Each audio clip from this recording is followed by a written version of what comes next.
Hi guys, എല്ലാവർക്കും പുതിയൊരു വീഡിയോയിലേക്ക് സ്വാഗതം. അപ്പോൾ ഇന്നത്തെ നമ്മുടെ യാത്ര എന്ന് പറയുന്നത് കോന്നി ആനക്കൂടാണ് കേട്ടോ. അപ്പോൾ ആനക്കൂട്ടിലേക്കാണ് നമ്മളീ പോകുന്നത്.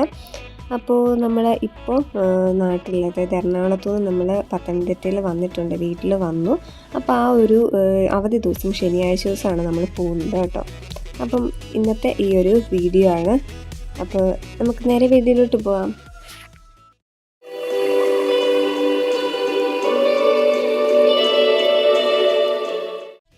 അപ്പോൾ കോന്നി ആനക്കൂടിലേക്ക് നമ്മൾ ഫസ്റ്റ് ടൈമാണ് കേട്ടോ പോകുന്നത്. അപ്പോൾ തിങ്കളാഴ്ച മാത്രം അവിടെ അവധി ദിവസമായിരിക്കും. ബാക്കി എല്ലാ ദിവസവും രാവിലെ 9 തൊട്ട് വൈകിട്ട് 6:30 വരെ, അല്ലെങ്കിൽ 9:30 തൊട്ട് 6:30 വരെ അവിടെ നമുക്ക് ചെല്ലാനായിട്ടുള്ള സമയമുണ്ട്, കാണാനൊക്കെ ആയിട്ട്. അപ്പോൾ നമ്മൾ ഇപ്പം അങ്ങോട്ട് പോവാണ്. അപ്പോൾ ഈ കാണുന്നതാണ് കേട്ടോ നമ്മുടെ സ്ഥലം. അപ്പം ഇതിൻ്റെ എൻട്രൻസ് ഈ ഭാഗത്തായിട്ടാണ്. അപ്പോൾ അങ്ങോട്ട് നമ്മൾ കയറുവാണ്.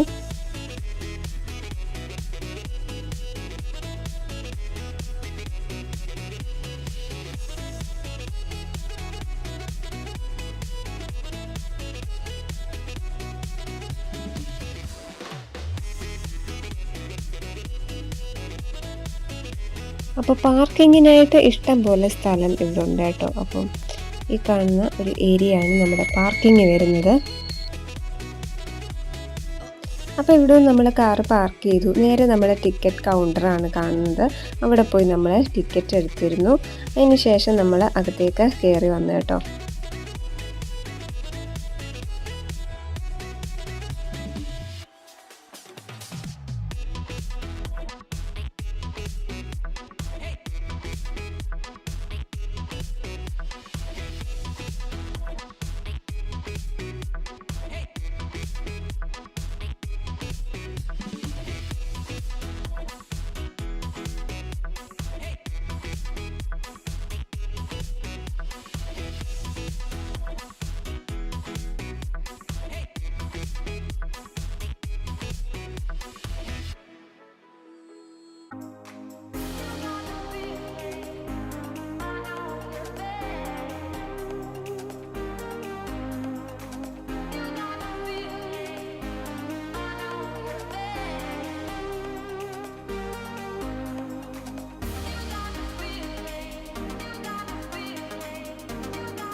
അപ്പോൾ ഇവിടെ ഒരു റൂം പോലെ അകത്തോട്ട് നമുക്ക് കയറണം. അപ്പോൾ ഇവിടെ നമ്മൾ ചെരുപ്പുകൾ വെളിയിൽ ഇട്ടിട്ടാണ് നമ്മൾ കയറുന്നത്. അപ്പോൾ ഫ്രണ്ടിൽ തന്നെ ഇവിടെ ഇതേപോലെ ഒക്കെ സെറ്റപ്പ് ചെയ്തിട്ടുണ്ട്. അപ്പോൾ ഒരു ആനയുടെ ഒരു സ്റ്റാച്ചു പോലെ ഇവിടെ വെച്ചിട്ടുണ്ട് കേട്ടോ. അപ്പോൾ അവിടെ നിന്ന് നമ്മൾ ഫോട്ടോസൊക്കെ എടുത്തായിരുന്നു.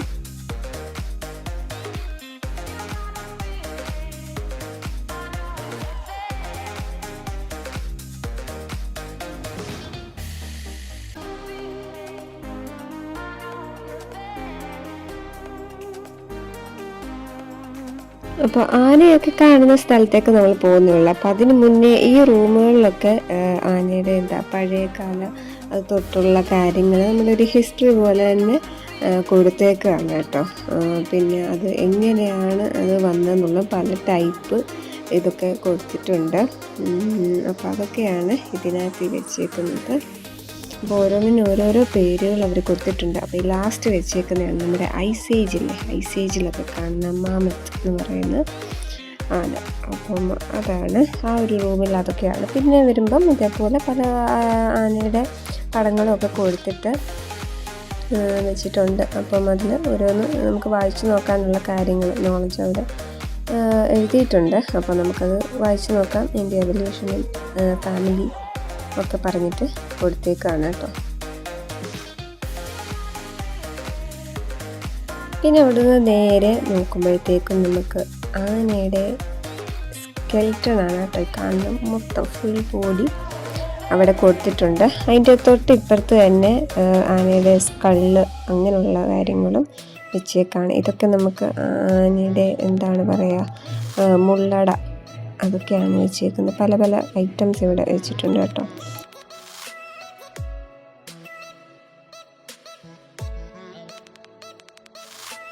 പിന്നെ ഈ കാണുന്നതാണ് നമ്മുടെ ആന പല്ലെന്ന് പറയുന്നത്. ആനയുടെ പല്ലാണ് കേട്ടോ ഈ കാണുന്നത്.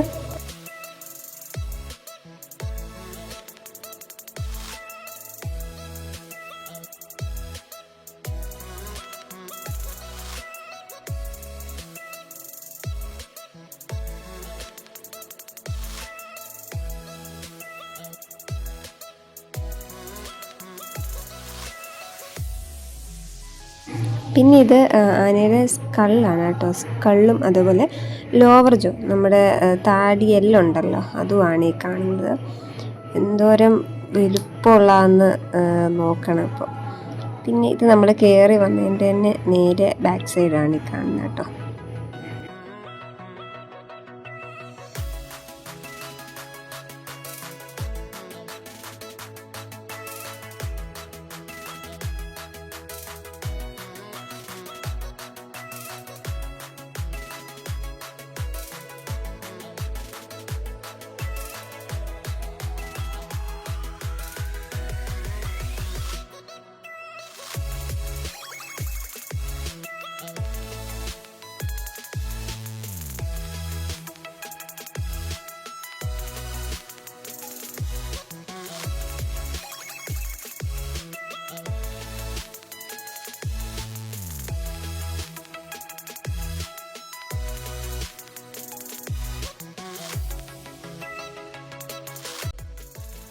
പിന്നെ ഇവിടെ പല ടൈപ്പ് പക്ഷികളുടെയും അങ്ങനെയുള്ളതിൻ്റെയൊക്കെ വെച്ചിട്ട് എന്തോ ഓരോന്നിനും ഓരോ സൗണ്ട് കേൾപ്പിക്കും കേട്ടോ. അതിൻ്റെ ശബ്ദം എങ്ങനെയാണെന്നുള്ളത് അവർ പ്ലേ ചെയ്യും. അതൊക്കെ ഇങ്ങനെ കുട്ടികൾക്കൊക്കെ കാണാൻ ഒക്കെ രസമായിരിക്കും.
ഇതും കേൾക്കുന്നുണ്ട്.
അപ്പോൾ ഇതൊക്കെ നമ്മുടെ മലയാളവും ഇംഗ്ലീഷും എലിഫൻറ്റ് ബേസ്ഡ് മൂവീസാണ് കേട്ടോ. അതിൻ്റെ ഒരു എന്തൊക്കെ മൂവീസിൽ എലിഫൻറ്റിനെ പറ്റിയിട്ടുള്ള എന്നൊക്കെ കൊടുത്തിട്ട് മൂവീസിൻ്റെ പേരൊക്കെ കൊടുത്തേക്കാണ് കേട്ടോ.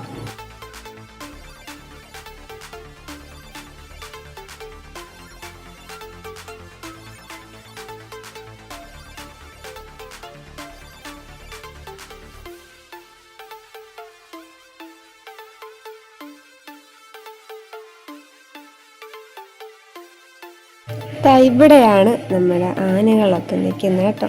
അപ്പം ടോട്ടൽ ഒരു 4 ആനയൊക്കെ ഇവിടെ ഉള്ളായിരുന്നു. 3 ഈ ഒരു സൈഡിലും പിന്നെ ഒരെണ്ണം അപ്പുറത്ത് ഉണ്ട്. അപ്പം അത് അവർ പ്രത്യേകം എഴുതി വെച്ചിട്ടുണ്ട് ആന മതപ്പാടിലാണ് എന്നുള്ളത്. അപ്പം അതിന് അടുത്തോട്ട് ആർക്കും അങ്ങനെ പോകാനായിട്ട് പറ്റത്തില്ല. അപ്പം അതുകൊണ്ടാണ് അത് കുറച്ച് മാറ്റി കിട്ടിയേക്കുന്നത് കേട്ടോ. അപ്പം ഇത് 3 കുഴപ്പമൊന്നുമില്ലാതെ ഇവിടെ നിൽക്കുകയായിരുന്നു. അപ്പം നമ്മൾ കുറച്ച് നേരം ഇവിടെ നിന്ന് അതിനെയൊക്കെ കണ്ടു.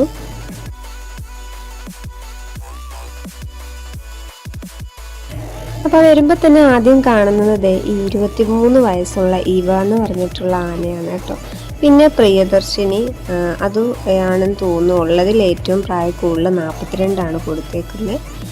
പിന്നെ ഒരു മീന എന്ന് പറഞ്ഞിട്ടുള്ള ഒരു ആനയായിരുന്നു. പിന്നെ ഇതാണ് മതപ്പാടിലാണെന്നും പറഞ്ഞിട്ട് അവർ എഴുതി വെച്ചിരിക്കുന്നത്. കൃഷ്ണ എന്ന് പറഞ്ഞിട്ടുള്ള ആനയാണ്, വയസ്സ് 13 എഴുതിയേക്കുന്നത്. അപ്പോൾ ഇത് ഇങ്ങനെ നിൽക്കുകയാണ് ഇവിടെ. അപ്പോൾ അടുത്തോട്ടൊന്നും നമുക്ക് പോകാൻ പറ്റത്തില്ല. പിന്നെ ഒരുന്നൊക്കെ ചിലപ്പോൾ പോച്ചയൊക്കെ കൊടുക്കുന്നത് ഇങ്ങനെ എറിയുകയൊക്കെ ചെയ്യും. അപ്പോൾ അതുകൊണ്ടായിരിക്കും ആരും അതിന് അടുത്തോട്ട് പോയത്. അത് ഇച്ചിരി ഡിസ്റ്റൻസ് ഇട്ട് തന്നെ, പുറത്താണ് നിൽക്കുന്നതെങ്കിലും നല്ല ഡിസ്റ്റൻസ് ഇട്ട് തന്നെ നമ്മൾ നിൽക്കണം.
അപ്പോൾ ആനയൊക്കെ കണ്ട് നമ്മൾ വേറെ റൂട്ട് വന്നപ്പോഴത്തേക്ക് ഇവിടെ 3D തിയേറ്റർ എന്നും പറഞ്ഞിട്ട് എഴുതി വെച്ചേക്കുന്നത് കണ്ട് നമ്മൾ വന്നതാണ് കേട്ടോ. പക്ഷെ അതിന് വേറെ ടിക്കറ്റാണ്.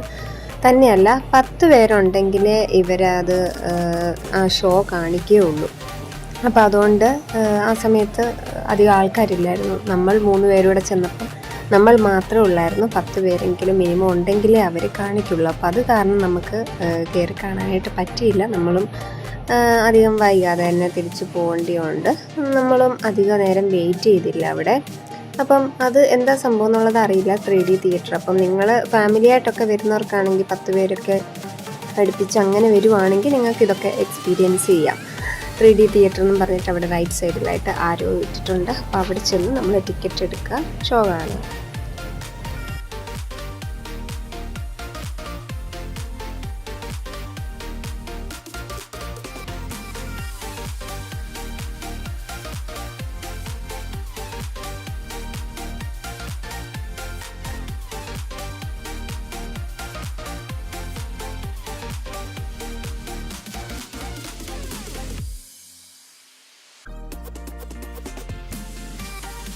അപ്പോൾ ഇവിടെയാണ് 3D തിയേറ്റർ കേട്ടോ. ഇതാണ് എൻട്രൻസ്. ഈ ഒരു ഡോറ് കാണുന്നതാണ്.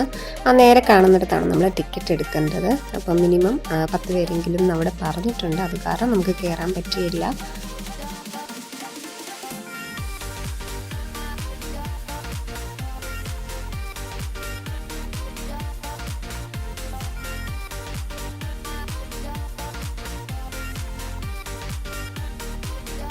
അപ്പോൾ അത്രേ ഉള്ളൂ. ആ ഒരു തിയേറ്റർ കൊണ്ട് ആ ഒരു ഇത് എൻഡ് ചെയ്യാണ് കേട്ടോ.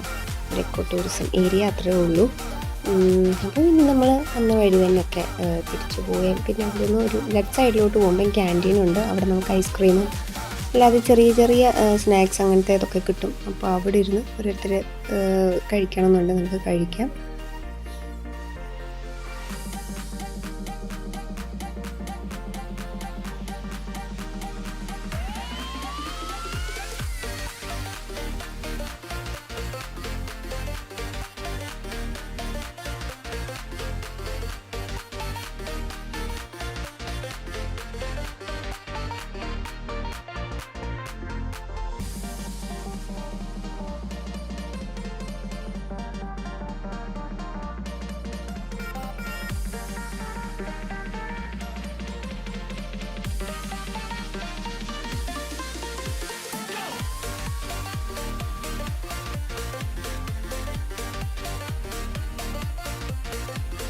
പിന്നെ അവിടെ ഒരു ഊഞ്ഞാലും കിട്ടിയിട്ടുണ്ട്. പിന്നെ കുറച്ച് പോകുമ്പോഴത്തേക്ക് നമുക്ക് കുഞ്ഞുങ്ങൾക്കൊക്കെ പറ്റിയ ചെറിയൊരു പാർക്കും ഉണ്ട്. സീസോ സ്ലൈഡ് അങ്ങനത്തേതൊക്കെ.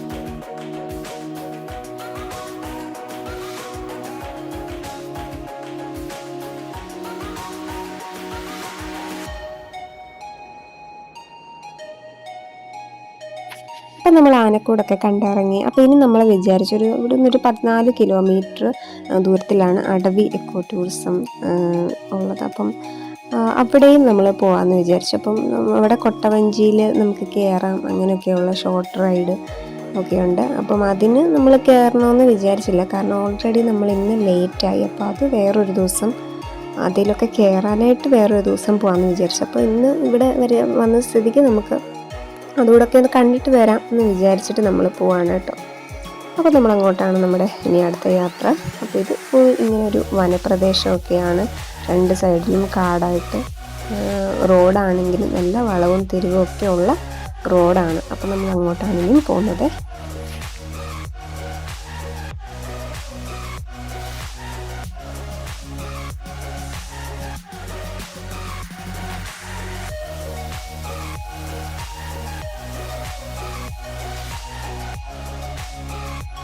അപ്പം നമ്മൾ അവിടെ എത്തി. ഇവിടെ നമുക്ക് പ്രത്യേകിച്ച് കാണാനായിട്ടൊന്നും നമുക്ക് ടിക്കറ്റ് എടുക്കേണ്ട ആവശ്യമില്ല കേട്ടോ. അപ്പം ഈ കൊട്ടവഞ്ചിയിൽ കയറാനാണെങ്കിൽ നമുക്കതിനൊരു ടിക്കറ്റ് ഉണ്ട്. അപ്പോൾ അതൊരു ഫാമിലിയായിട്ട് നമ്മളൊരു ഷോർട്ട് റൈഡ്, അതായത് ഈ ഒരു എൻഡ് ഉണ്ടല്ലോ, നമുക്കിവിടെ നിൽക്കുമ്പം കാണുന്ന ആ ഒരു ദൂരം അവിടെ പോയിട്ട് തിരിച്ചു വരുന്നത് വരെ 600 രൂപയാണ് നമുക്ക് ടിക്കറ്റ് വരുന്നത്. അതൊരു ഫാമിലിക്കാണ് കേട്ടോ. അതായത് 4 പേരടങ്ങുന്ന ഒരു ഫാമിലി ആയിട്ടായിരിക്കും അതിൽ പോകുന്നത്. അപ്പം അതിനാണ് 600 റുപ്പീസ് അവർ ടിക്കറ്റ് റേറ്റ് പറയുന്നത്. അപ്പോൾ ഈ കൊട്ടവഞ്ചിക്കകത്തെ സെറ്റപ്പ് എങ്ങനെയൊക്കെയാണ് നമ്മൾ പോയി നോക്കുകയാണ് കേട്ടോ. അപ്പം 4 നമുക്ക് സീറ്റൊക്കെ അതിൽ അറേഞ്ച് ചെയ്തിട്ടുണ്ട്. അപ്പോൾ വേഗം തന്നെ നമ്മൾ അവിടെ നിന്നും വീട്ടിലേക്ക് മടങ്ങി. അപ്പോൾ ഇതായിരുന്നു നമ്മുടെ ഇന്നത്തെ വീഡിയോ. ഇഷ്ടപ്പെട്ടാൽ നിങ്ങൾ ലൈക്ക് ചെയ്യുക, ഷെയർ ചെയ്യുക, സബ്സ്ക്രൈബ് ചെയ്യുക. വീണ്ടും അപ്പോൾ അടിപൊളി വീഡിയോസായിട്ട് നമ്മൾ വീണ്ടും കാണാം. അപ്പോൾ നാളെ തന്നെ നമ്മുടെ അടുത്ത വീഡിയോ വരുന്നുണ്ട്. അപ്പോൾ ബൈ.